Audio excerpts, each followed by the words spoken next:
So thank you, Pennsylvania, very much. I'm thrilled to be in Latrobe, the home of the late, great, my friend, Arnold Palmer. What a great guy he was. What a great guy. Thank you very much. 61 days from now, we're going to win the Commonwealth of Pennsylvania, and we are going to win 4 more years in the White House.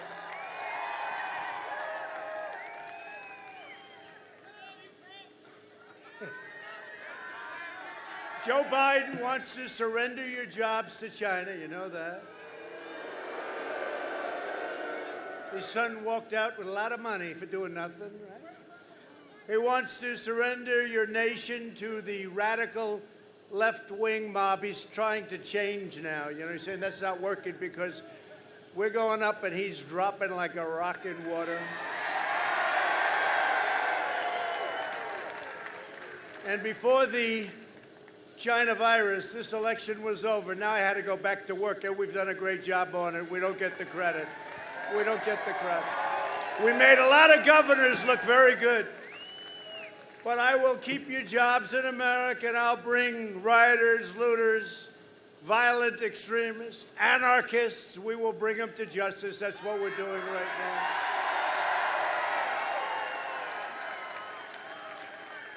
We have over 400 right now under arrest. These are bad people. Over the last 3.5 years, we've secured America's borders, fixed our broken trade deals, rebuilt the United States military, obliterated the ISIS caliphate 100%,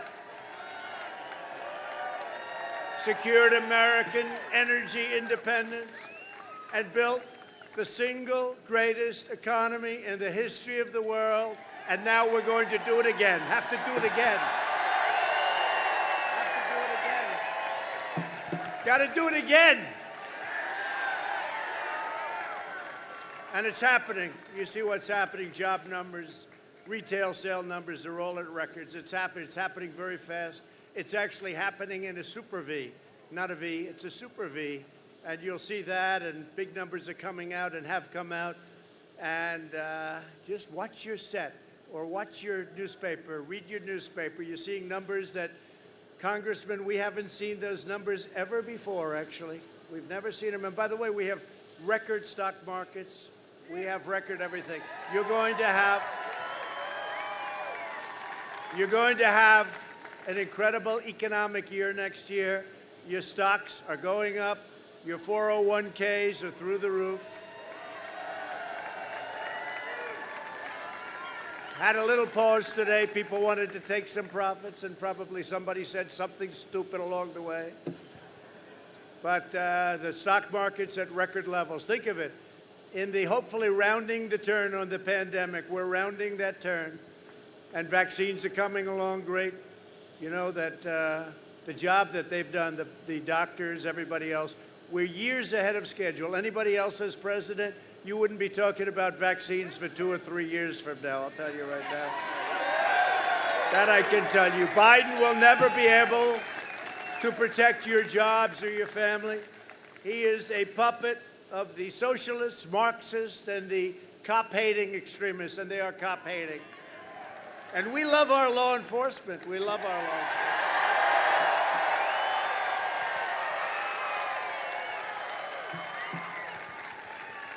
And by the way, we have, I don't know if you saw this, if there's any way of you seeing it, we have thousands of people behind this hangar, thousands, and we're trying to get them in. And I'd love to get them in. I mean, it's an airport, let them go to the runways, okay? Let them in. We have, I mean, literally there, we landed. I actually thought that was the crowd. You know, we're doing the hangar thing now because the arenas can't do it because of the pandemic for a little while. But in certain ways, I like this better. I don't have to travel. I get off the plane, I make a speech, I get the hell out of here, right? Now these are great. You remember the last days before the campaign? I'd do a lot of them a day. Get off that plane. It was a little different plane. It was black and white instead of the blue and white. But we had some time, and that was an important That was an important day, and that was an important year, 2016. But I will tell you, the election that we have coming up is the single most important election in the history of this country. And we had a level of enthusiasm. I mean, even look today, with all going on, look at the kind of crowds we have. And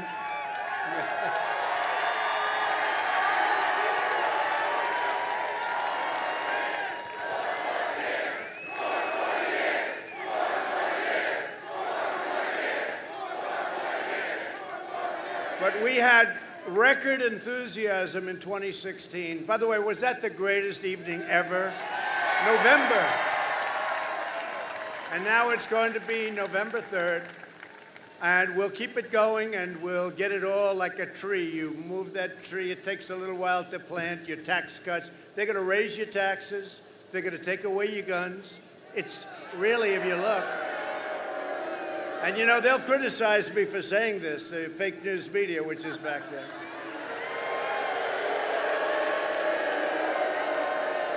With their fake polls. The same as last year. We could just put it all on tape. The fake polls, the fake everything. You know, they're called suppression polls. They're meant to make you depressed. Are you depressed? You don't look depressed. The real numbers, and we have the real numbers, we're leading everywhere. We are leading everywhere. I'll tell you, I think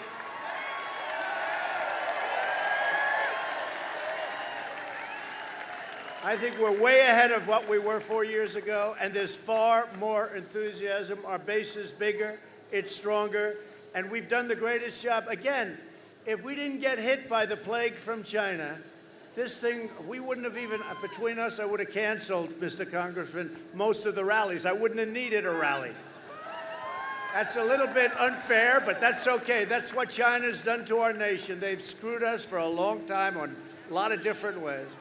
No, never has anybody ripped off our nation like China, and I've taken in billions and billions of dollars. We never took in 10 cents from China, and I gave $28 billion, right? $28 billion to the farmers because they were targeted unfairly by China, and our farmers are very unhappy. I don't think we have too many farmers in this wonderful Pennsylvania town. I know we have a lot of Boilermakers over there. We got a lot of Boilermakers. I'll be talking about them. Look at those guys. Nobody going to mess with them, I'll tell you. We're going to be talking about them in a minute. But for the entire summer, Biden was silent as far-left rioters viciously attacked law enforcement in Democrat-run cities hall, burned down businesses, terrorized civilians, and just recently marched through the streets chanting, "Death to America." This is what we have, death to America. And by the way, we could end it like immediately. You saw what we did in Wisconsin. It ended. Took a while for the governor. You know, they have to ask us in. It's like otherwise, we have to do something much bigger, and it's totally unnecessary. The National Guard's fantastic. I went to see him 2 days ago. Biden went there today. There was nobody there. There was nobody there. He was a little late. I was going to say, hey, listen, we ended that problem. But we could end it in Portland. Wise guys in Portland. Anarchists. They're agitators. They're looters. I'll tell you, we could end it in Portland in a half an hour.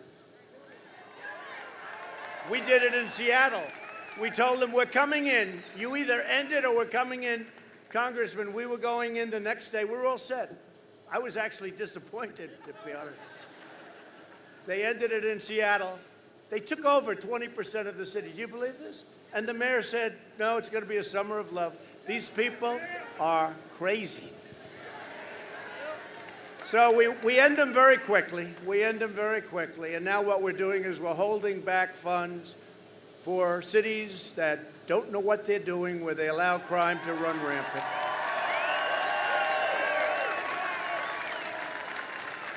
And we put a 10-year prison sentence on anybody that knocks down a statue.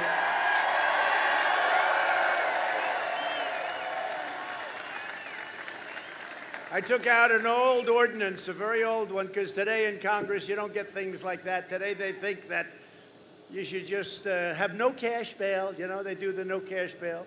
You kill somebody, there's no bail. Don't worry about it. Go out. But I took out an old ordinance. I gave a new executive order. It says 10 years in prison. And amazingly, that was like 3.5 months ago. And they were having a big march on Washington, march elsewhere. And amazingly, that was the end of the statues coming down. No statues. And we're actually prosecuting people for having done it. We made it retroactive to the beginning. Terrible. And by the way, the state statues and monuments, they have to do the same thing. It's real easy. But the rioters that want Biden to win, they want him to win because their agenda is an agenda. It's what they want. It's the craziest thing I've ever seen. They both want to cut funding for police. They want to end that cash bail. They want to hire far-left prosecutors and judges and let the criminals run wild. The radical left district attorney in Portland, Mike Schmidt, his name is, has released hundreds of rioters and announced that anyone arrested for interfering with police officers, disorderly conduct, criminal trespass, rioting, and other offenses will not be prosecuted under any circumstance. Oh, it's worse. It's worse. You have somebody in Philadelphia who's worse, right? Worse. In his manifesto with Bernie Sanders, that's what it is. Biden agreed to all these things. You know, you notice now? No, I never said about fracking. I never said, if you don't do fracking in Pennsylvania, 900,000 jobs and your energy bills will triple. Other than that, I don't think you should have it, okay? No, but he said in the manifesto, plus he said many times, you know, we put on the clip yesterday where no fracking, no this, no that. I mean, no guns. How about guns? No guns, no Second Amendment. Biden has pledged to appoint prosecutors who will extend these insane far-left policies nationwide. That's what he's done. That's called the manifesto. He agreed to all this stuff. The craziest thing, you know, you're supposed to bring it to the right. He actually brought it further left. Bernie never dreamt that this was possible. Crazy Bernie. Do you know Crazy Bernie? You know, I had a lot of his voters come to me 4 years ago. A big percentage. You know why? Because I agree with him, and he agrees with me on one thing, trade. The trade. Because he knew that other countries are ripping us off, and so did I. Nobody else got it, especially Biden. Never got it. He never got it, still doesn't get it. Now he really gets nothing, I'll tell you. He didn't get it in prime time. Now he really doesn't get it. But it's okay for them to make every city look just like Portland, which is a disaster. And again, we could clean it up. We just go right through it. 5,000, 10,000, right through it. These guys are tough, they're smart, and they love our country. They love our country. We'll clean it up in 1/2 hour. It'll be over. Did you see this radical left mayor, Wheeler, his name is, the radical left mayor? They chased him, Mike. They chased him out of his home last night.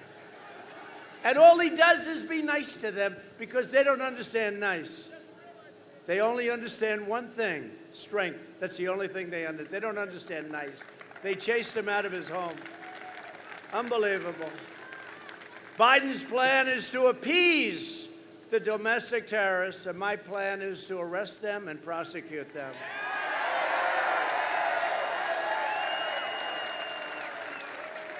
And I will always defend law-abiding citizens. That's why the rioters are voting for Biden and the law enforcement people. You know, we have it from everybody. We just got the sheriffs in Florida, all of them. We got Ohio, we got Texas, we got North Carolina, we got South Carolina, we got everybody. I don't know if there's anybody, and I see Rick Perry right there.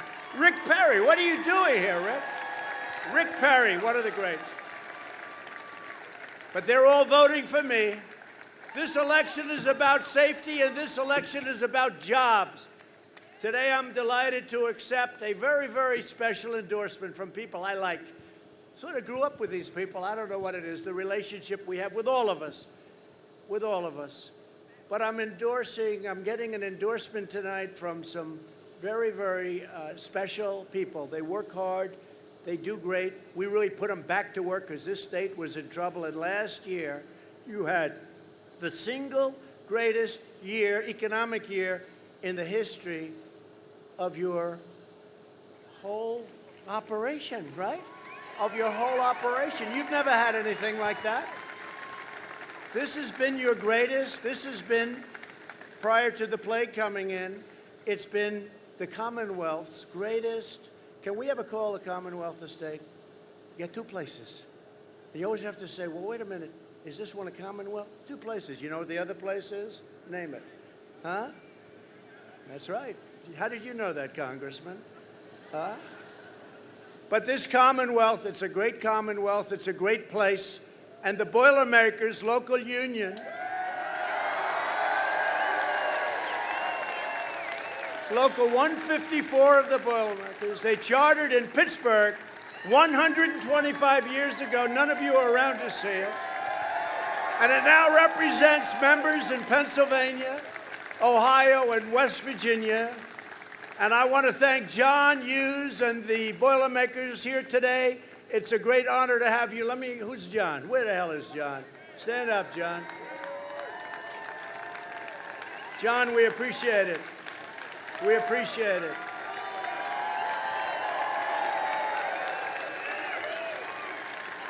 Do you know why John is the head? You know why? Because, look, he's got the worst location. I say, where's John? I'm looking in the front row. He said, put up your hand, John. Look at that guy. He's great. You got my vote, John.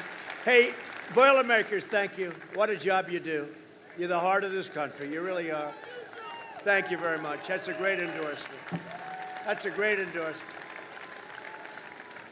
Joe Biden spent the last 47 years shipping Pennsylvania jobs to China and foreign nations, and I've spent the last 4 years bringing them back home, and we're bringing them back home, bringing a lot of things back home.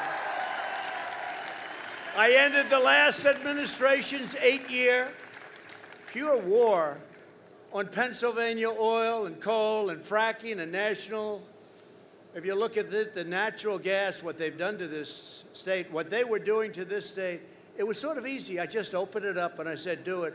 And the investment put into Pennsylvania, the investment put into the Commonwealth of Pennsylvania has been record-setting. But again, you had the greatest year you've ever had last year prior to the virus. You're going to be set now with what we're doing. I believe that this next quarter, which will be announced, interestingly, just prior to the election. So I'm putting myself in the line, but I know what's going to happen. The numbers are going to be great. And next year is going to be one of the greatest years, not only for Pennsylvania, but for the entire country.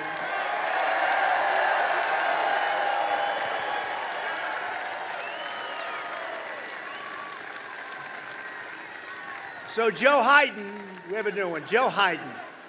We call him Joe Hayden. I have all of them. What do you like better? What do you like better? We got a number. Let's do a little poll. Can we do a poll? I saved myself so much money. You know, I saved myself so much money. We do these polls with thousands, and those people are coming in from the back, are they not? Yes? They're coming in. I'm telling you, you wouldn't have believed it. I'm landing. I wasn't waving at you. I was waving at them. There's more. But I do these polls, right? And it's like a perfect poll. You know, do you ever see the companies, you give them $1 million and they do a poll, like 78 people were polled. No, you got thousands of people. So tell me, what's your feeling, first of all, in the name? What's it? You like MAGA, Make America Great Again? Yes? Huh? Oh, you are the one. You are a man. I made you famous today. You said the nicest things about me. Thank you. Did you see him on television today? I think you're great. I think you're great. Thank you. No, he called me a great Christian and a great Christian leader.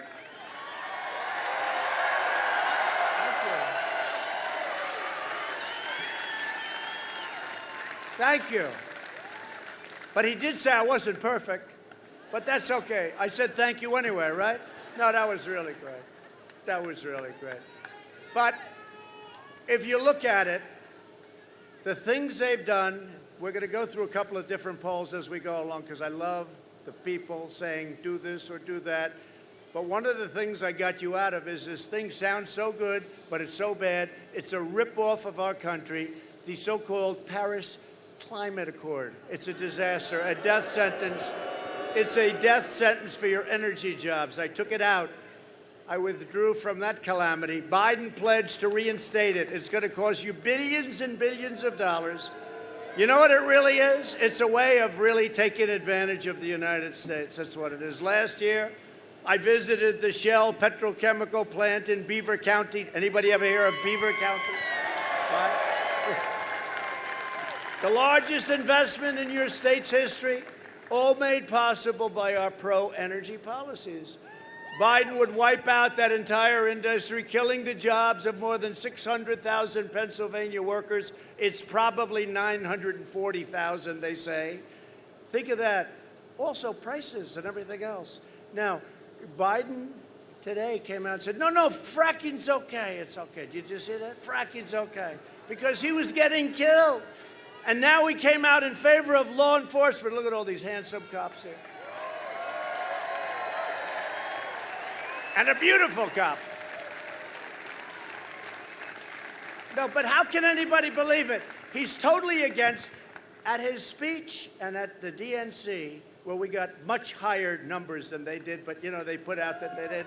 They'll say anything. We got much higher by millions and millions of people. Did we have a great convention? Right? There's my guy. Good job you did. But we had a great convention, and it's been really terrific. You know, I made a speech at Mount Rushmore, and since that speech, our numbers have been up like a rocket, like a beautiful rocket.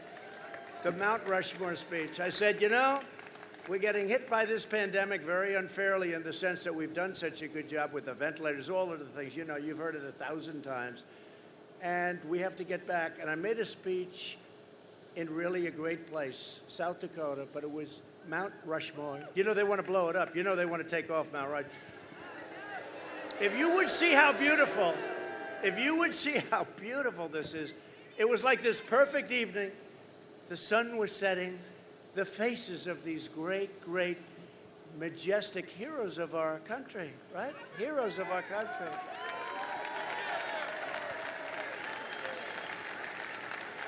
And they want to blow up Mount Rushmore.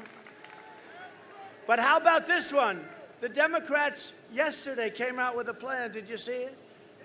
Now, they're the D.C. Democrats. They want to change the name of the Washington Monument, perhaps take it down.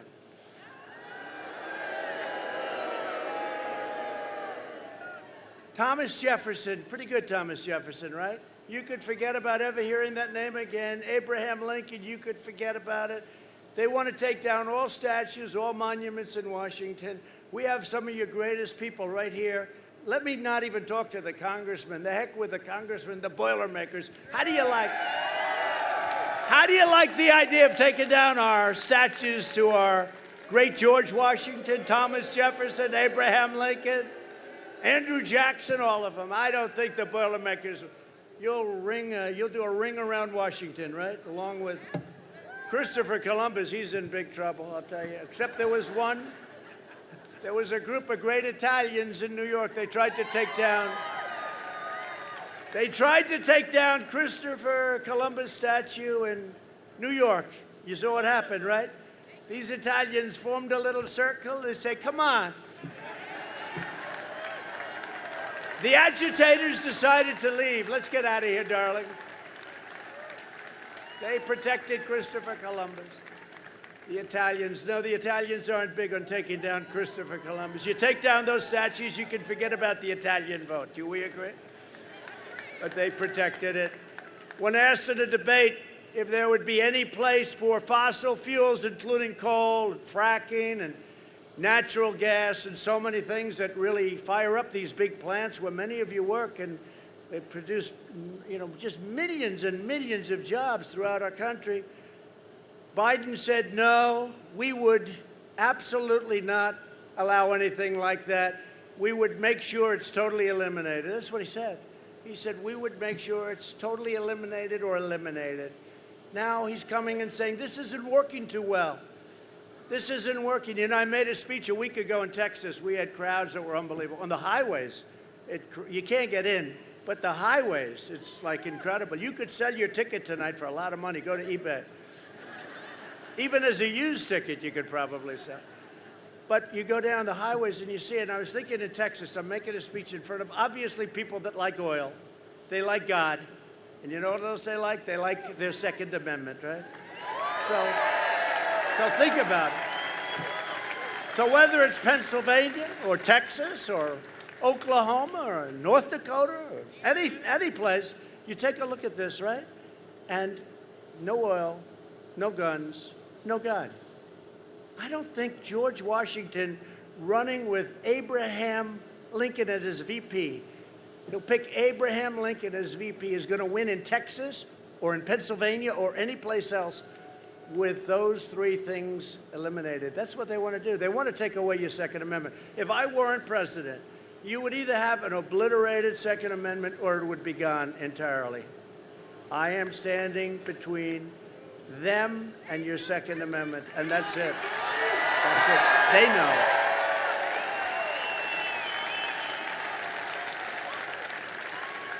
He put Beto in charge of guns. Beto's in charge. He wants to get rid of everything. Beto, that's a beauty. Remember, he said, I was born for this. Anybody that says they're born for this, remember Beto?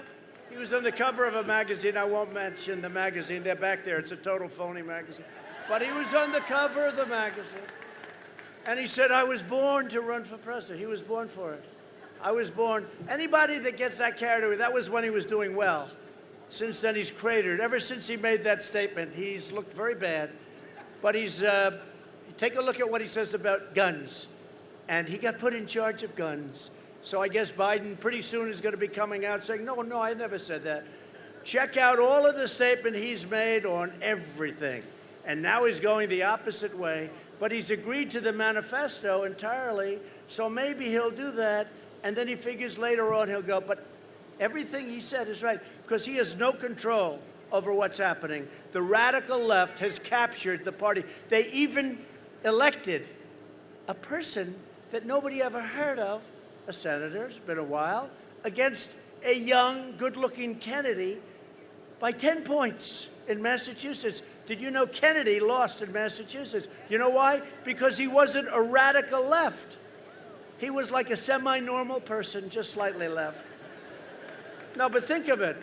This is what's happened, and this is really what's happened. If you're not a radical lefty, meaning guns, meaning fossil fuels, they want wind. You know, to make the windmill, which are made mostly in China and in Germany, by the way, to make it, so much emission is let out that it's more than you can ever save. It's just the craziest thing. Also, I am truly an environmentalist. But you have to understand, when we do things and they don't, and we clean, and it's very expensive to do that, and they don't, and we have this massive planet, and China, India, Russia, Germany, all these places, it's fuming up, and we're doing our job and beautiful. No, they have to do it also. Otherwise, it just doesn't work the way it's supposed to.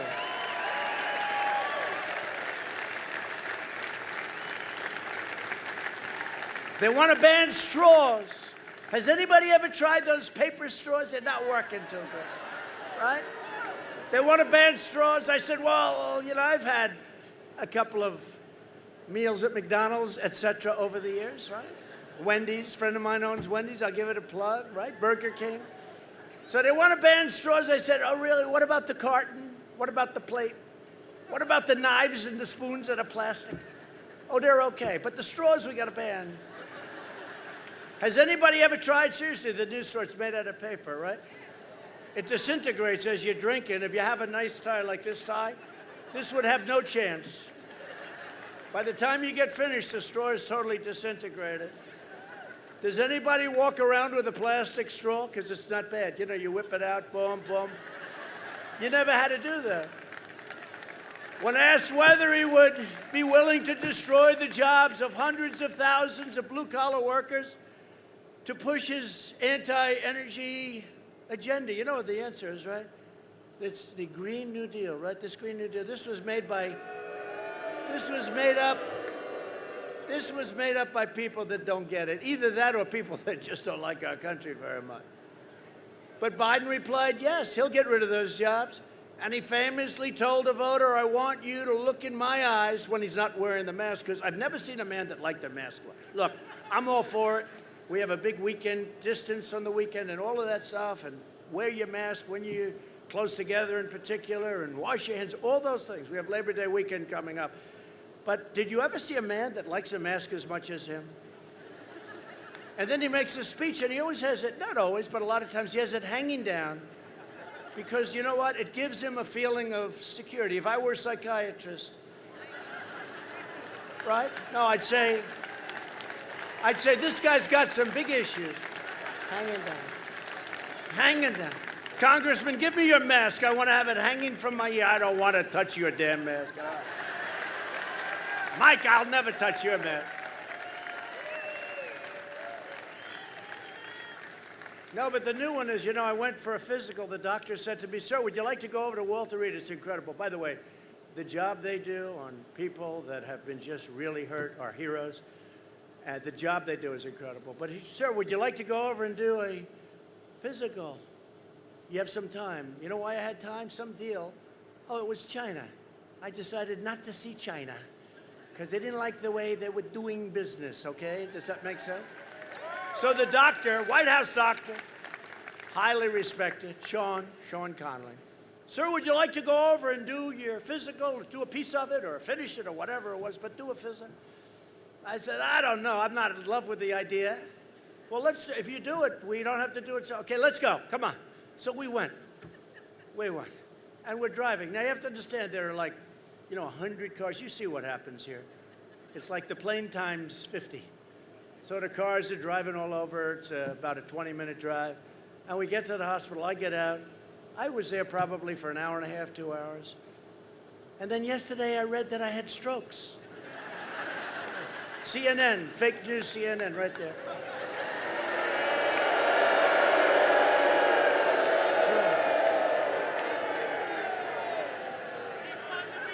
No, it's mini strokes, they called them.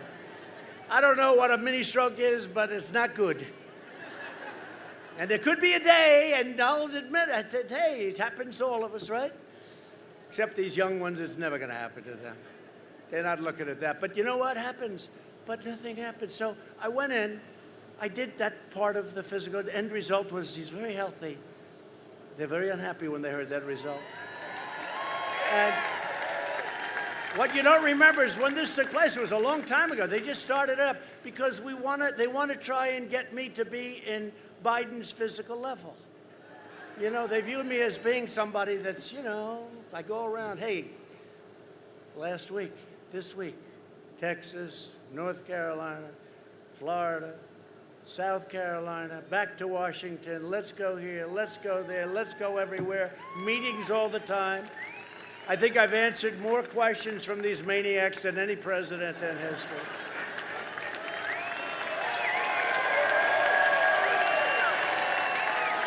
And mean questions. I watched Biden yesterday, so he hasn't answered questions in, 2 months or something. And yesterday, he took a couple, and they were setups like I've never seen. One young woman, who I think is there, is smiling. Hi. I'd just like to ask you, I'm sorry to bother you with this question. It's the most incredible. So the doctor wrote a letter saying, no, this rumor is wrong. And I don't like, rumors like that. And by the way, if it were a fact, it's fine. It should. I think it's an important thing. But if it's not true, my wife was like, she came to me, she said, I think I would have known that. I said, yeah, I think they would have known it too because they drove back with me. The press follows me. They have a special deal, a van. They followed me. And then we go in, we go out. But if you remember last time, I go in, I spend a little time physical, like we all have. Hopefully you have them. Good thing to have, I guess, as long as they give you a good answer. If they give you a bad answer, don't bother. possibly too late. But I go in, I come out a couple of hours later, I guess, whatever it is, short time later. I get into the car, the press sees me get into the car. On my way home, I get a call from my wife, the First Lady, who's very popular. Do we like our First Lady?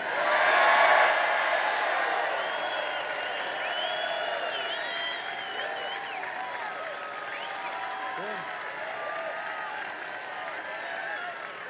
She's very popular. She's a great person, a great woman. She said, "Darling, are you okay?" I go, "Why do you ask?" She said, "They're reporting that you had a heart attack." Now, you have to understand, I'm driving in a car which is about, 6 cars in front of the press, because they have a big car. There are a lot of them, and we try and give them as little room as possible, make it uncomfortable. But they're right behind me, so they know I got in. And CNN reported that I had a heart attack. That was the same visit, and that didn't work. No, it's unbelievable. CNN reported I had a heart attack, so my wife was concerned. I said, "No, not that I know of. And if I did, I think I'd be back there. No, I'll be home in 15 minutes, darling. Thank you for caring." It's always nice. It's always nice. She sounded relieved. That's good. When your wife sounds relieved. But she said, "I wonder how that happened. Why did they do that?" Because they're fake news. So I go in, and that rumor lasted for a little while, like a day or two. It lasted for a little while, no matter what I did. You know, I'm in the same motorcade. I go in, and I go out. They know I'm in the motorcade. I actually have to report it, but I'm in the motorcade, and they said I had one of them said it was a massive heart attack. Think of it. Again, it could happen someday, okay? And when it does, I hope things work out. But they knew I'm in the motorcade, and yet they reported it anyway because they're fake news. Now, for the same visit, that was the same. You know, that was the stupidest thing. From now on, when I go for a physical or something, or go to the hospital, announce it. Because this was a quick thing. The doctor, he got me in a lot of trouble. He's a great doctor. I said, "No more surprise visits to the hospital where we do a little work because we have some time." But, so now, the same visit, they started yesterday because some joker from the New York Times, who's a third-rate reporter, writes a book. And he said, the vice president was prepared to take over the reins because they thought the president was going to go, I guess, under anesthesia. Do they still call it? In the old days, they called it anesthesia. It's essentially the same thing. I don't want to get into a situation like where Biden used record player. Remember that? You go home, you turn on your record player. But the anesthesia. And I said, how could that be? So remember, just the same visit. They said heart attack a long time. All of a sudden out of this book. And he said, suffered mini strokes. Now they get a letter from the White House doctor that said it's totally false. But they still go with it. They go with it. And they know I'm in the group with them coming back. And I don't know much about a mini stroke, but I assume, Mr. Congressman, if you have a mini stroke, you're not heading back to the White House, right? At least you'll spend a couple of nights at that great hospital, right? So anyway, these are really dangerous people. They are so bad for our country. If we had honest press, it would be so great for the USA. Be so great. They're just a bunch of phony people. Not all of them. You have some very good ones, like about 10%. No, you have some very good ones. You have some great journalists, but it's really, they know it's phony stuff.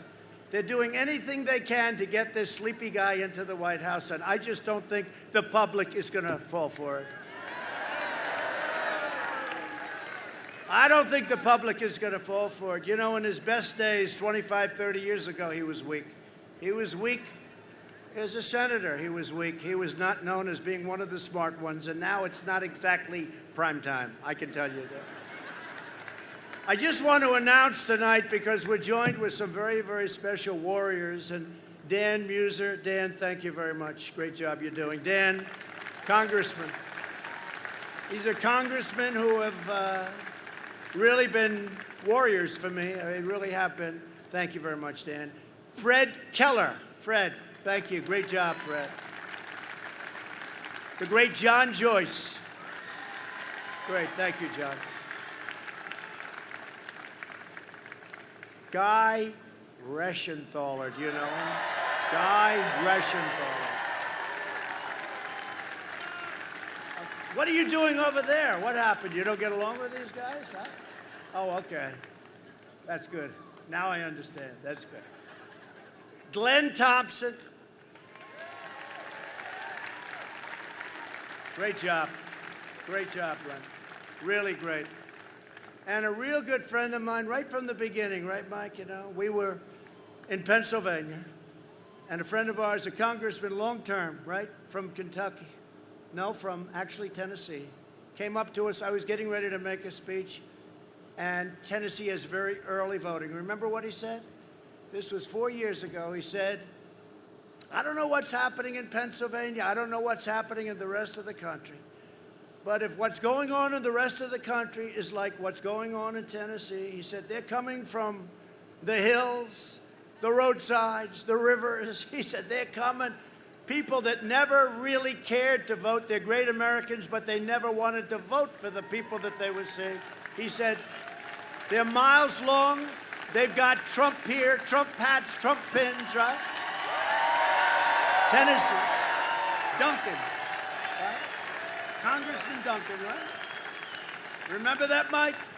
That was the first time. I mean, they said they've never seen anything like it. Tennessee has been incredible, by the way. But so Mike and I listened, and we said, I wonder what that's all about. But it is true. People that weren't really political people, they're coming in and, you know, the deal here, like the Miss Universe, good old Miss Universe, right?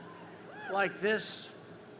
They came with hats. They came with pins. They're loaded with pins. One person had hundreds of pins. They never had a pin in their life. But they love the job that we've done, and we're going to do it even better in the next 4 years.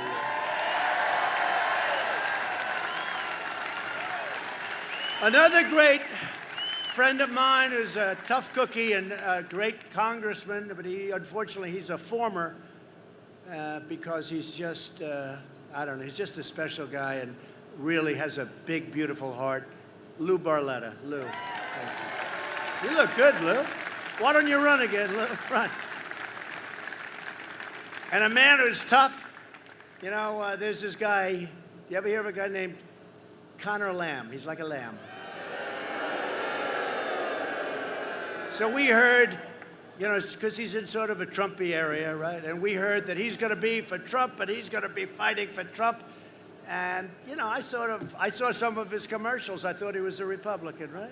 Except when he got to Washington, he voted with Pelosi 100% of the time. Crazy Nancy. He voted with Crazy Nancy. And so we thought, this Connor Lamb guy, he even voted to impeach your president over nothing. Zero. And that's very personal. When they do that, that's personal. So, and I have to say, Congressman, 196 to nothing, they stuck with us. And so did the Senate, other than Romney. You can have Romney, I'll tell you.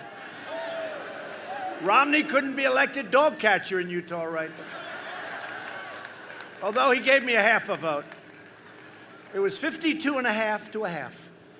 That was Romney. What a beaut. Remember he was walking with the Black Lives Matter saying, yes, I'm a member of Black Lives Matter. Everyone saying, that's nice, wonderful.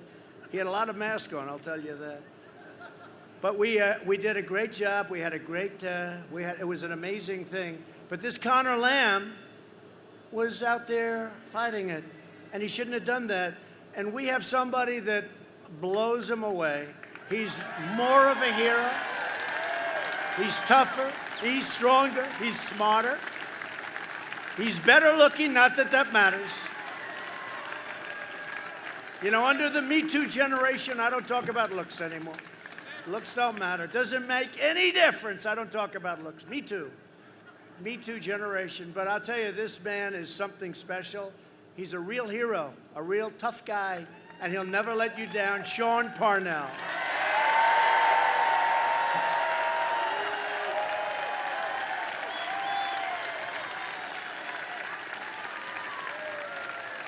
Just remember that Connor Lamb, and I remember because he's like a lamb. He's like a little lamb. Weak. Got a lot of weak people. We like strong people, don't we? We like strong. We need strong people right now. We have somebody else in the audience who served as my Secretary of Energy, and he was incredible. He was the governor of Texas for what, 12 years, I think, Rick, right? 12? Tell me, 14? 14 years he was. And he was an incredible governor, and he was an incredible secretary, and he's been an incredible friend. Rick Perry, everybody.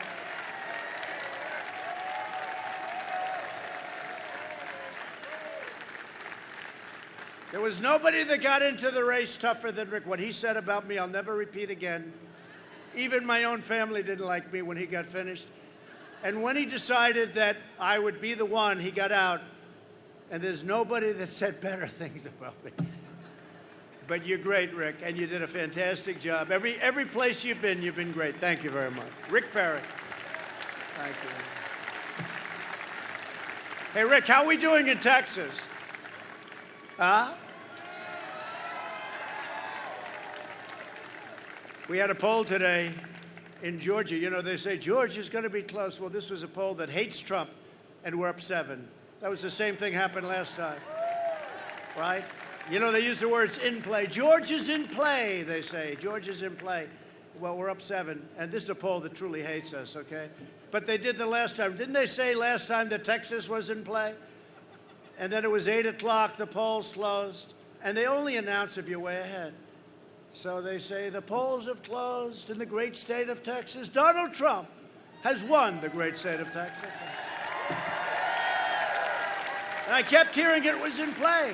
They said Utah, the home of our worst senator, they said Utah was in play. That's Mitt Romney. Mike Lee's doing excellent. I didn't want to get them confused, by the way. But they say Utah, same thing. Remember that 4 years ago? We had the guy with the shaved head. What was his name, Rick? What a loser that was. You know who I'm talking about. That's right. A McMuffin, I think, something like that. And he was going to win Utah. And I won it by many, many, many points. It was called immediately. So these are people that are just not good. In fact, Hillary even beat this guy. Hillary came in second in Utah. In less than 4 years, we've achieved more than anyone thought possible. We passed massive tax cuts for hardworking families, and we eliminated more regulations than any administration in the history of our country.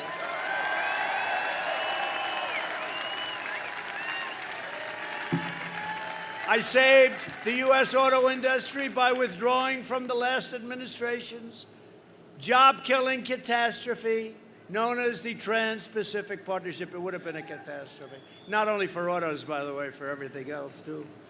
To protect our workers, I imposed stiff tariffs on foreign aluminum and foreign steel. That kept you guys very busy. They were dumping all over the place. Is that right? They were dumping. And it was bad steel, too. It was dirt steel. This week, my administration reached a breakthrough agreement to stop additional steel imports from Brazil and from Mexico for the rest of the year, despite the USMCA. Sometimes they get a little carried away, and we have to do a little tariff action on them. So we stopped that. We're reversing decades of the Biden betrayals that decimated Pennsylvania jobs. You know that. This state lost, listen to this, 1 in 3 manufacturing jobs after the twin disasters of NAFTA and China's entrance into the World Trade Organization. One of the worst things that happened when China came in. You know, they were flatlined for many years. Then they came into this crazy deal. They're considered a developing nation. You see, I've been sort of protesting that, but they're considering China. As a developing nation, you get all sorts of things that you would never get, advantages over the United States. Well, we have very strongly protested that. They're not a developing nation. They're a very powerful, developed nation. And you know what? They got to pay what everyone else has to pay. Earlier this year, I kept my promise to the Commonwealth of Pennsylvania when we ended the NAFTA nightmare and signed the brand new U.S.-Mexico-Canada agreement into law, which is in effect now and really doing well. Everyone said it'll never happen. And I had great help from these gentlemen right here. I took the toughest ever action to stand up to China's pillaging, plundering, and rampant theft of Pennsylvania and many other places jobs. That's all throughout the world, by the way. But our states have been just pillaged by China and others. Joe Biden's agenda is made in China. My agenda is made in America.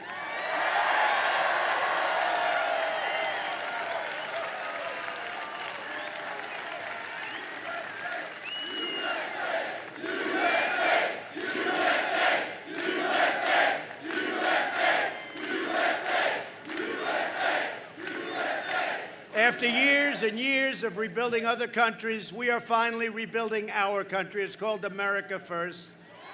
We're America First. It's enough. And we're bringing our soldiers back home. You see what's going on. After 19 years in Afghanistan, faraway places. To bring hope to our inner cities, I created opportunity zones. Tim Scott, great senator from South Carolina, worked on it with me. Passed criminal justice reform, delivered permanent funding for historically black colleges and universities that Obama would never do. And before the China virus, we achieved the lowest African American, Hispanic American, Asian American unemployment rates ever recorded by far. And they're now heading back in that direction quickly. Democrat politicians have failed the black community for decades. They failed the Asian community, the Hispanic community. They failed women. The numbers on women's unemployment were the best in 61 years. Biden spent the last 47 years betraying the American people. He was always for things that you wouldn't want, and now he's changing. No, I never said that. I never said that. I've spent the last 4 years keeping my promises and delivering for the African American community and for all communities. And the best is yet to come.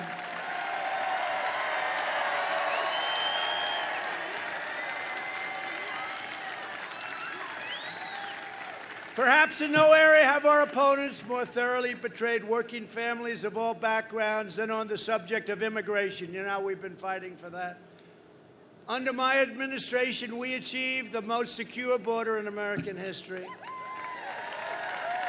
We ended catch and release, stopped asylum fraud, and we've deported 20,000 gang members, and we get them out, and we get them out fast. Thank you, ICE. ICE and Border Patrol. ICE and Border Patrol. They don't like ICE because they're tough. You got to be tough in that job, by the way. Anybody up here like to work in ICE? I don't think so. Let's see, you could probably be okay. But you'd rather do what you're doing, right? I agree with you. These are tough guys. They have to be tough. These are bad, bad gang members. I mean, you look at MS-13, you look at what's happened with MS-13, but we get them the hell out. Sometimes we have to put them in prison because we don't even want to take a chance they can come back in after what they've done. We built 300 miles of border wall, and we're adding 10 new miles every single week. Every week. And the wall will be finished very soon. And by the way, they keep saying, but Mexico will be paying for the wall. And I say it respectfully to Mexico, but they will be paying for the wall. They understand that. They just don't want to write it, and that's okay, too. Because Mexico's treated us very well. The president of Mexico, right now they have 27,000 Mexican soldiers on our border guarding us from people coming in illegally into our country. We invested $2.5 trillion in the United States military and launched the first new branch of the United States Armed Forces in nearly 75 years since the Air Force, and that's called the Space Force. Right, Sean? Pretty good. Going to send Mike into space. You want to go into space, Mike?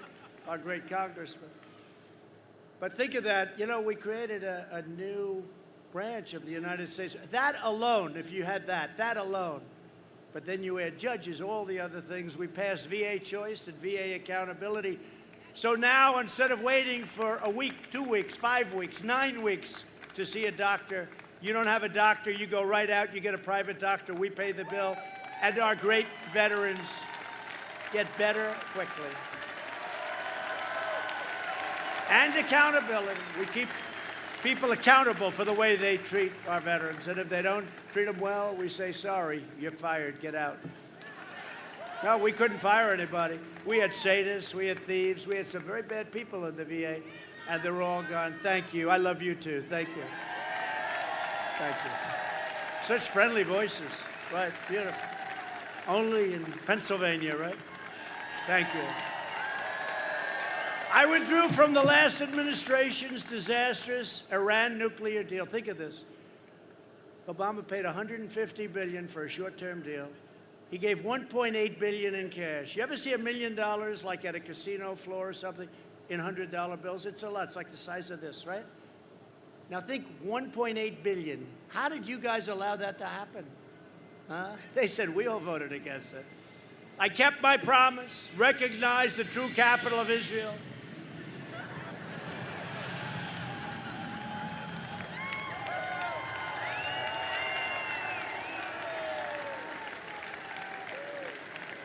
You never know nowadays, right? And I opened the U.S. Embassy in Jerusalem. I recognized Israeli sovereignty over the Golan Heights. They've been trying to get that done for 52 years. I got it done immediately. And by the way, as far as the capital of Israel, Jerusalem, they've been talking about many, many presidents. They all promised it. Nobody did it. I did it. We get things done. And we just did something that is incredible. Even the New York Times gave it good reviews. Not good reviews, beyond good reviews. Tom Friedman gave it phenomenal reviews. You believe that? And we achieved the first breakthrough in Middle East peace in decades. A deal with Israel, right? And the UAE. It's a deal with Israel and the UAE. And that's going to lead, and I will tell you, we have representatives over right now, and other people are saying, we want to get in that deal. You'll have peace in the Middle East, but we want to get the hell out. Let's get them all back. Let's get them all back. Don't forget, we're energy independent. There used to be a reason. Now we do have a reason. It's called Israel. And we have some very good partnerships over there. In all fairness, we have some countries that have treated us very well, and we're going to take care of those countries. But we are energy independent for the first time, and that's a very good feeling.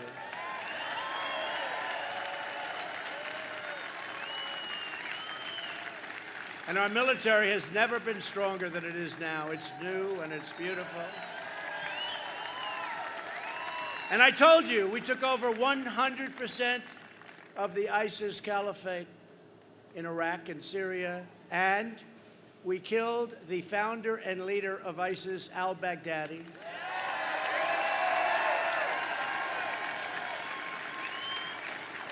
And separately, we killed the world's number one terrorist for decades and decades, Qasem Soleimani. We killed Soleimani. It was a big step for the Middle East. We kept America out of wars. Remember, they always said, oh, this Trump, he's radical. He's really, he's too radical. He'll get us in wars. I kept you out of wars. What happened with North Korea? Look, I get along with Kim Jong-un. They say, that's terrible. He gets along. No, it's good if I get along. If I get along with Russia, is that a good thing or a bad thing? I think it's a good thing. These maniacs, anytime, they always talk about Russia. They never talk about China. You know, it's very interesting. It's always Russia. I heard it starting again. They said, somebody spoke to Russia 2 years ago. It's Russia, Russia, Russia.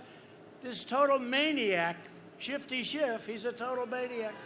So, no, it's always. Do you ever notice? I can't even listen, but when I hear Russia, I just turn it off. It's crazy. But, you know, getting along with countries is actually a good thing. Can we explain that? It's a good thing, not a bad thing. It's a very good thing. But remember, I was the one that was going to be leading you into war. In the first week, he'll be in war. He's a radical kind of a personality. I'm really not. I like to have peace. But if we ever do get into war, we will knock the hell out of them, whoever it may be. These guys only fight to tie. They don't fight to win. We fight to win. But you look at what's happening where they're all coming back home. I even reduced in Germany because Germany, they're an ally, but, you know, they took advantage of us very badly on trade and very badly with our military. So we removed a lot of soldiers out of Germany. They're not happy. They said, this is going to hurt our economy. Well, it's good for our economy, okay? They thought it was going to hurt the German economy. Well, they don't treat us right. They don't pay their bills. They're delinquent. You know what delinquent is? They're delinquent.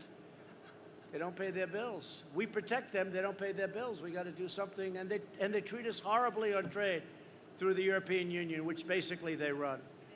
Together, we've been rapidly fixing a half a century of disasters, and Biden was there for every one of them.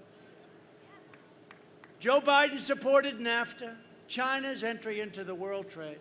He supported the Korean deal. The Korean deal was so bad. It was so bad. This was a deal that was going to produce in South Korea, done by crooked Hillary Clinton. This was a deal that was going to produce 250,000 jobs. She said, this will be 250,000. And she was right. For South Korea, it produced 250,000. For us, we got nothing. We got losses. We got nothing. It was a terrible deal. I renegotiated it. Now it's a good deal. And they also gave and want to give mass amnesty for illegal aliens. Biden supported cutting Social Security. He voted for the Iraq War. He opposed the mission to take out Osama bin Laden. He opposed the killing of Soleimani. When I did that, he said, that's a terrible thing.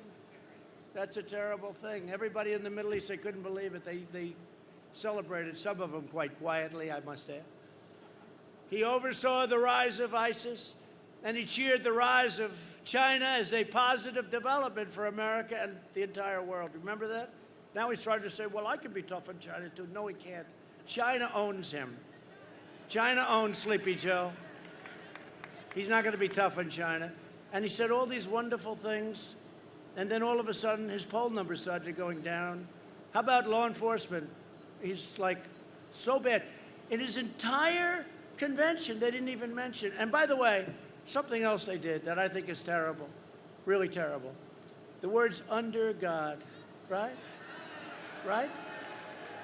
Right? Called the Pledge of Allegiance, under God.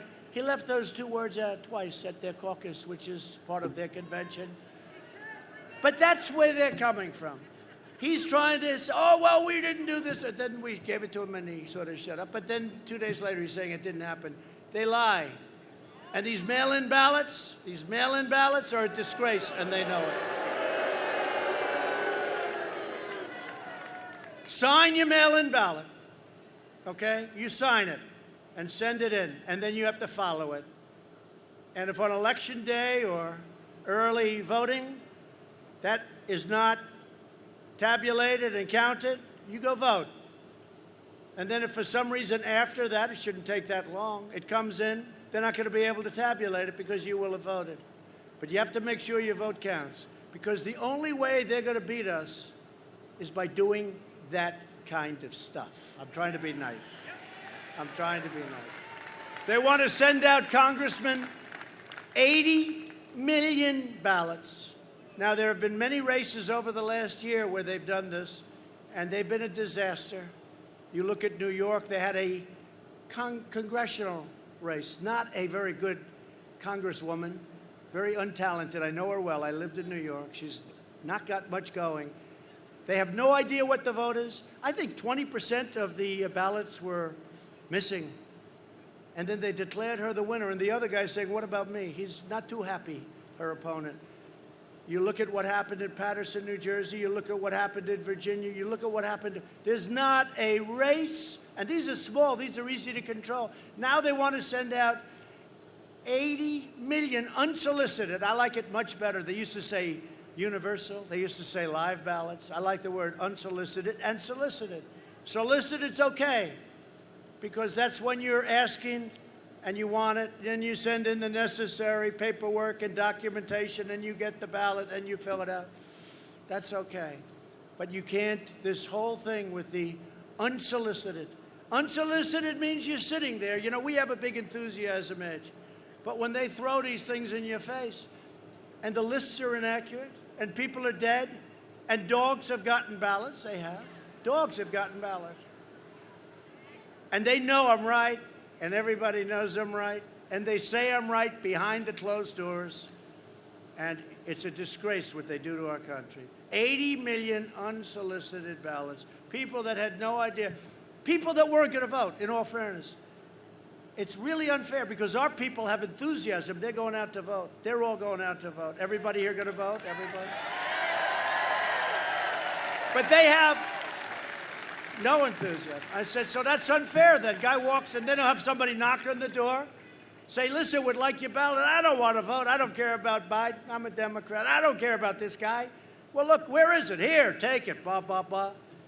They even have a provision where you don't have to verify signatures. What is going on? And they have another provision in some states where you can harvest. That's where you grab them all together and drop them. And in Nevada, they actually have a provision where they don't have to be counted till 7 days after the election. So that means if we have a close election, could be close. I hope it's not. I hope we have a landslide like you've never seen.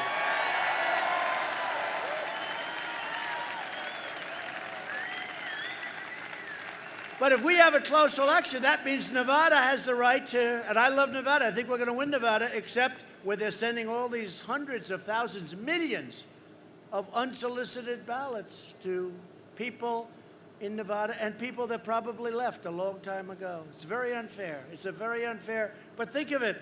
They have 7 days after the election. Did you know that, Mike? 7 days. What does that mean? I want to see the results of the election on November 3rd. Right? And by the way, if it's anything like these other events, it could go on forever. I mean, the congressional race, which they just gave up and they declared her a winner, which they should not have done. They should make that do-over. And I think in Patterson they have a do-over. I think they're going to do it over because it was just ripe with fraud, theft. People were selling ballots. People were selling ballots. And you know, they talk about Russia. They're so worried about Russia. What about sending out 80 million ballots? That's your real problem. And you know, if Russia or China or these other countries want to cheat, all they have to do is forge ballots. It's much easier than the way they have to go about it, right?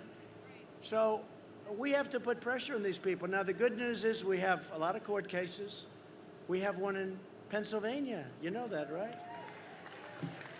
And we have two judges. We have a state judge. We have a federal judge. I think both highly qualified judges, from what I understand. I hear that they're not too happy about what they're seeing. So we'll see what happens. We're going to see what happens. The lawyers feel very confident. But we have to win those cases.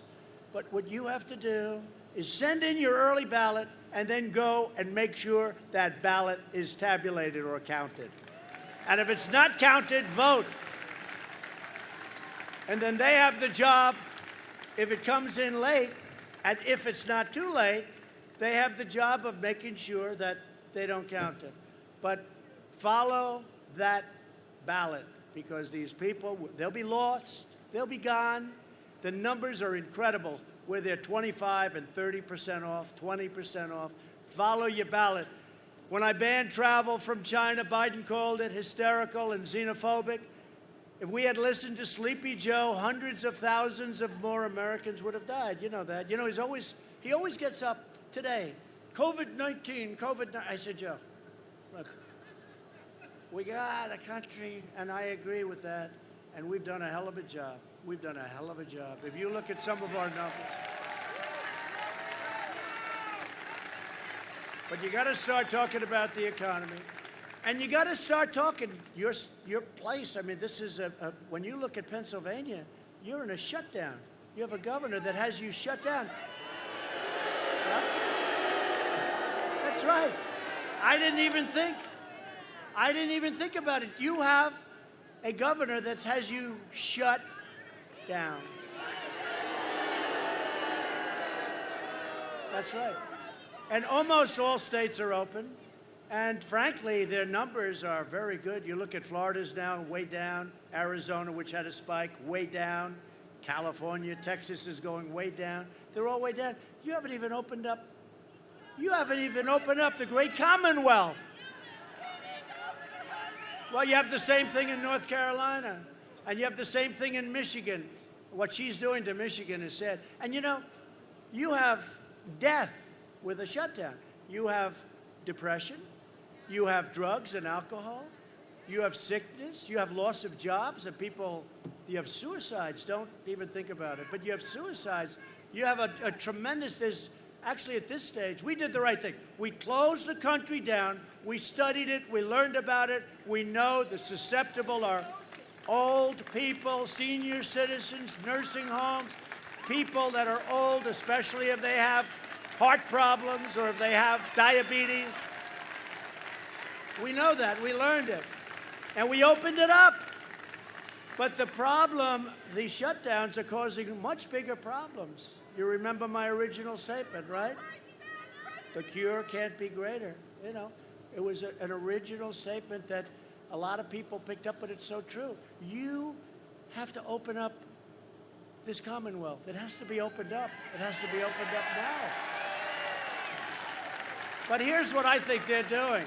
Because you have the same thing in New York. We have a governor in New York who's 36,000 people died, 11,000 people in nursing homes because he made a mistake. He made a horrible mistake. And I built him a convention center with 2,800 beds and they didn't use it. And I sent up a ship, a great hospital ship, a massive hospital with hundreds and hundreds of rooms and they didn't use it. And he requested it. And then I said, you're not using it. Why aren't you using it? He could have put those people in the convention center, in the hospital ship. What a shame. But you look at New York, the restaurants are all closed. It's so sad for me. I love New York. You know, I grew up in New York. I love New York. I did well in New York. And it's so sad when I look at what's happening with New York. It's all politics.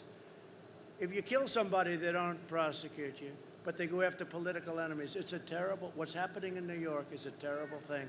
And the place is dead. No restaurants, the restaurant poor guys. You can't, how long can you do this for? The people are going to lose their jobs. They're never going to open again. It's not like the restaurants is the greatest business in the world. It's a hard business. New York is closed. You're closed. North Carolina's closed. Michigan's closed. All Democrats. And let me tell you what's going to happen. On November 4th, they're going to announce their opening. They're doing this for political reasons. They are. Right, Sean? They're doing it for political reasons because they want our numbers to look as bad as possible going into November 3rd, Election Day. And then as soon as the election's over with, win, lose, or draw for them, they're gonna open it. They got nothing. And you know what? It's a shame what they're doing. For political reasons, they'll be open. You'll be open on November 4th. But you know what? From your standpoint, it's very close for the election. It's very far. If you have a restaurant, then you can't open your restaurant. You can't open your store. It's a disgrace, and they ought to get together. They ought to do it. These are Democrat governors in all instances, and Democrat mayors. When the China virus arrived, we launched the largest national mobilization since World War II. Thanks to the life-saving therapies that we pioneered, the mortality rate has been reduced by 85% since April. Think of that. And we've achieved among the lowest case fatality rates of any major country anywhere in the world. You never hear that from the fake news. They don't want to talk to you about it. And this is a big country. This is a tougher country to do that with. The European Union's case fatality rate is nearly 3 times higher than ours. And if you look now, Spain is having a big blow-up. France is having a big blow-up. No, we've done a great job. We haven't been given credit for it. And he always starts off, COVID-19, that's all he knows, COVID-19. I said, what about the economy? What about jobs? What about all the other things we have to do? All he does, he thinks it's a weak spot. And actually, in theory, if we're getting a fair shake from those people back there, it's actually what the job we've done is actually a strong spot, and that includes you people. With the ventilators that nobody had, nobody that needed a ventilator didn't get a ventilator. Now we're supplying them all over the world. Altogether, the nations of Europe have experienced a 30% greater increase in excess mortality than the United States. Think of that. You don't hear these numbers. Cases in the U.S. have declined by 28% nationwide over the last month, and hospitalizations and deaths have declined radically over the last week. 3 vaccines are in final stage of clinical trials. Would have taken 2 years for another president. I was going to say a normal president, but they'll hit me with a little truth to that, too. No, but for another president, especially, you know, in the last administration, they had the H1N1 pandemic. It was called swine flu. You know, Joe always calls it the N1H1. He gets it mixed up. No, it's the H1N1, Joe. Not that it matters, I guess. No, do you ever notice? He's always calling it the other. He calls it the opposite. He has no clue where he is. But he keeps saying, oh, if he was... Well, he didn't want to ban China, and we saved hundreds of thousands of lives by banning China. I was the only one that wanted to do it, actually. And then we banned Europe, because I saw what was happening in Italy and Spain and France. And we banned Europe. We saved hundreds of thousands. And if I didn't do the closing and the opening, so we're at 175,000, far too. Look, one is too much, because this was given to us by China, and it's a disgrace. It's a disgrace. They could have stopped it. They stopped it from going into China, but not going to the rest of the world, including our country. It's a disgrace. But think of it. Joe Biden got the worst marks you've ever seen for his handling of the H1N1 swine flu. They said it was incompetent. And the head guy, who now he's trying to retract, it's a little tough. That's one great thing about the tape. He said it was horrible. He said we did a horrible job. He said they got lucky. It's not contagious like this. This is a tough one. I can look at that guy, he'll catch it right there, and he's very far away from me. It's a tough one because it's so contagious. But the swine flu is a different thing, but also nothing's easy about that, pandemics or epidemics. And his marks, take a look at the job they did. It was so bad that their top person criticized it, and they went after him. They said, don't ever say that again. But it's a little late. He said it was one of the worst jobs. And we actually had a Gallup poll where we got very high marks for the job we did. And they had a poll where it was so low, it wasn't recordable. And then he's coming along and telling us how to solve this very difficult problem. We've done a great job, and I don't want the credit, but I want the people, Mike Pence, I tell you what, our vice president, Mike Pence, and the task force headed up by Mike, and working along with a lot of great people. They've done a fantastic job, and they just get no credit. If I was a Democrat, a different president, and they did the same job, they'd say it was one of the greatest jobs they've ever seen. But take a look at what they say about the way they handled the swine flu. It was a disaster. It was incompetent. They called themselves incompetent. They called them, and now they're coming in like, well, we would have done this. And Biden, by the way, was totally against, remember? Xenophobic, racist, because I closed down China. And then 2 months later, 2.5, 3, and Nancy Pelosi was having dances in Chinatown, right? A month later. No problem. I was way ahead. And then Biden comes out, and he actually said that I was right. But they said, don't say that. Try doing it a little softer than that. So he did it a little bit softer. But we were right. They were wrong. They handled it so badly. Just take a look. Because I said to my people, we've got to fight this a little bit differently because we're getting a lot of fake news, a lot of bad people saying things.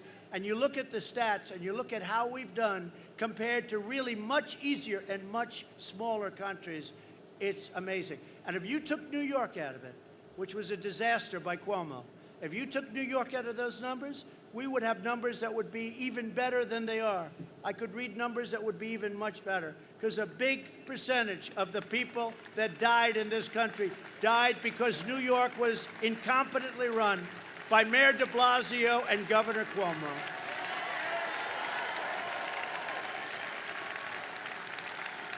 And by the way, just today, there's another incredible thing happening. Pfizer, great company, announced that it expects to have the results of its vaccine trials in a matter of weeks, very shortly. Incredible. Under Operation Warp Speed, we remain on track to produce a safe and effective vaccine in that record time that we talked about. This would have been years later. It will be delivered before, in my opinion, before the end of the year, but it really might even be delivered before the end of October. How do you like that? Wouldn't that be nice? That would be nice. And you know why? Not because of the election. Be nice because we want to save people. That's why it'd be nice. That's the important thing. Together, we will defeat the virus. The job we're doing is the job that all of the people working on it, our generals, our admirals, the distribution. We bought billions and billions of dollars of things, and now we make gowns, and we make masks, and we make shields, and we make ventilators, very tough, the ventilators, very complicated, very big, very expensive. It's like, I made the statement, it's like building a car, but more sophisticated. And they said, no, it's not. And they said, they took a ventilator, they took it apart. These people are the worst, the worst. Over the next 4 years, we'll make America into the manufacturing superpower of the world, and we will end our reliance on China once and for all. That's what we're doing.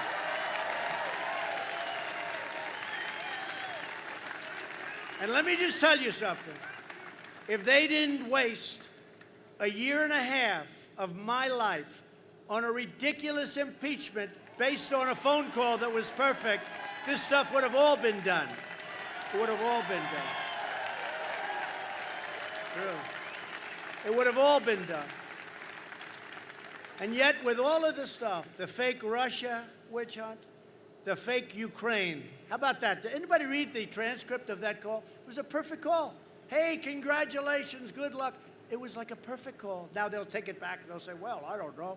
This was a perfect, in history, there's never been anything like this. It was a totally lopsided, 100% political witch hunt. And it goes on and on. These are bad people. I really believe they don't love our country. I watched Nancy Pelosi. You must wear your mask. You have to wear your mask. And we're going to keep every beauty salon closed in California and all over the country. And then I see a picture. I say, Nancy Pelosi, well, where's her mask? And I'll tell you what, she must have treated that beauty salon owner pretty badly. She uses the salon, and the salon turned her in. The salon turned her in.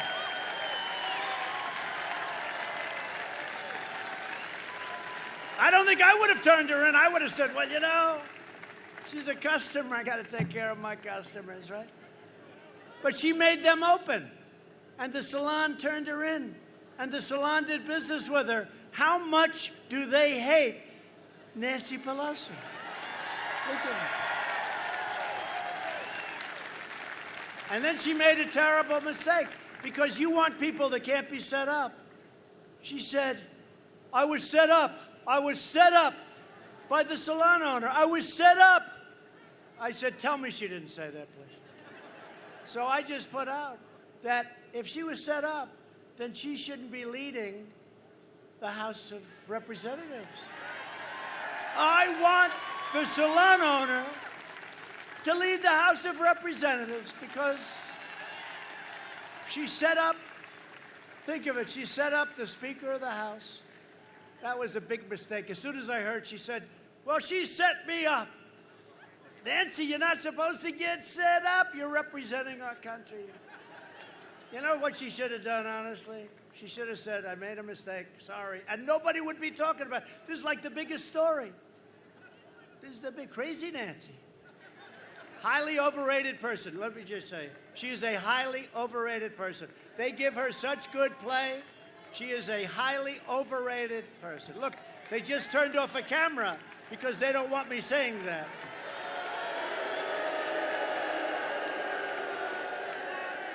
So just in closing, we will rapidly return to full employment, soaring wages, and record prosperity. We will hire more police, increase penalties for assaults on law enforcement, surge federal prosecutors into high-crime communities, and ban sanctuary cities. We will appoint prosecutors, judges, and justices who believe in enforcing the law, not their own political agenda. We will uphold religious liberty, free speech, and the right to keep and bear arms.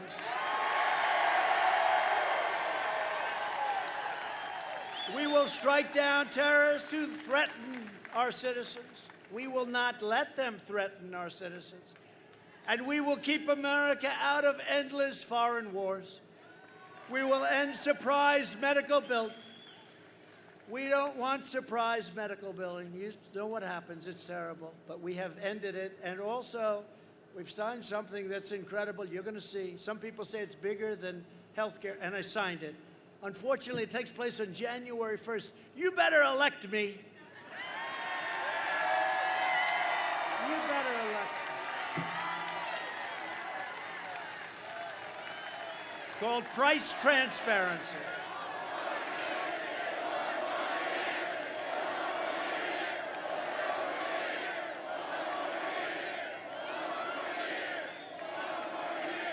I said to my people the other day, when is price transparency? This is going to lower your prices by 50%. You'll be able to negotiate.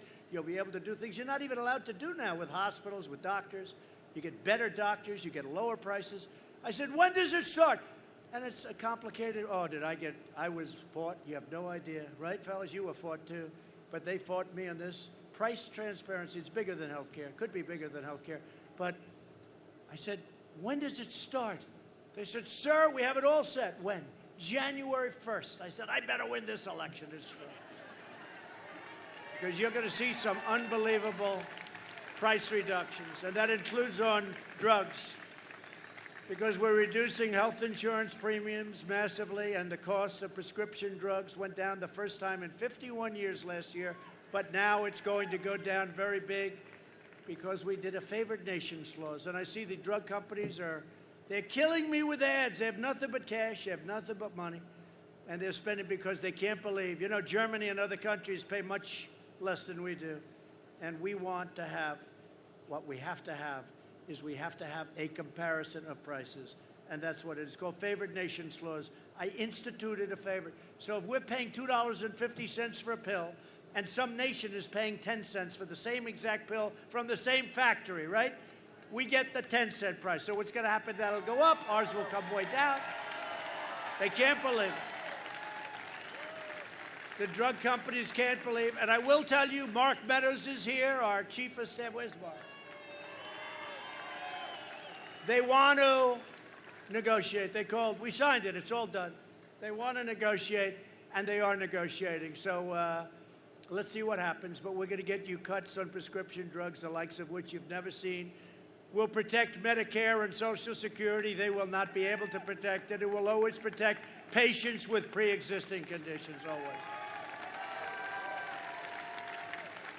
America will land the first woman on the moon, and the United States will be the first nation to land an astronaut on Mars. When I took over, NASA was dead. Now it's the most vibrant space center in the world by far. We will restore patriotic education to our schools, and we'll teach our children to love our country, honor our history, and always respect our great American flag. And we will live by the timeless words of our national motto, "In God we trust." For years, you had a president who apologized for America. Now you have a president who is standing up for America and standing up for the great people of Pennsylvania.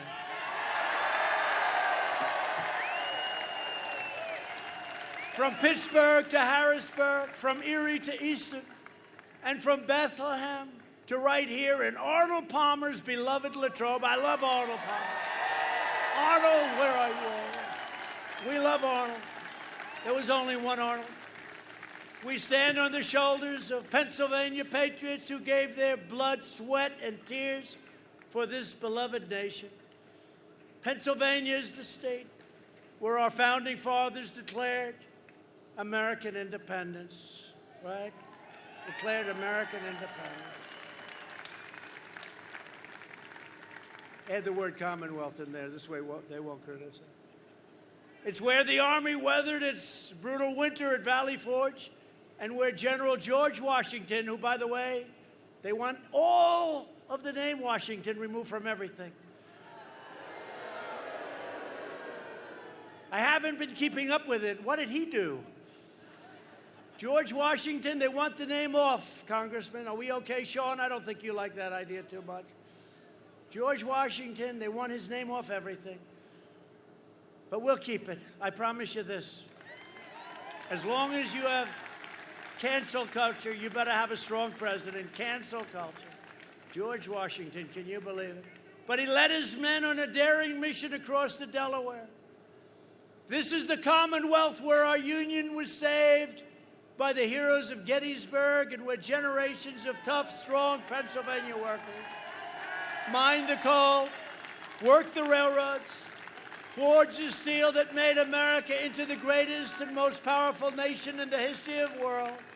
That's in the history of the world, and we are making it greater than it's ever been before. That's what's going to happen.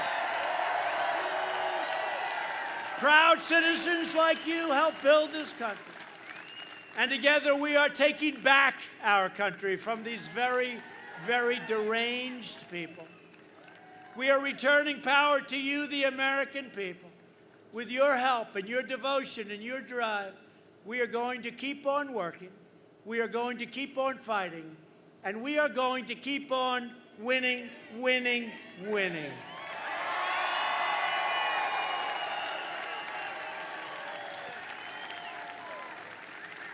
We are one movement, one people, one family, and one glorious nation under God.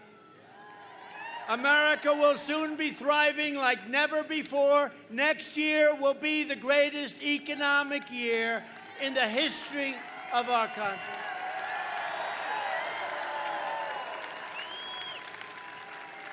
And together we will work very hard. The people of Pennsylvania, the great, great people of Pennsylvania, where I went to college. It's a place I know very well. But we will make America wealthy again. We will make America strong again. We will make America proud again. We will make America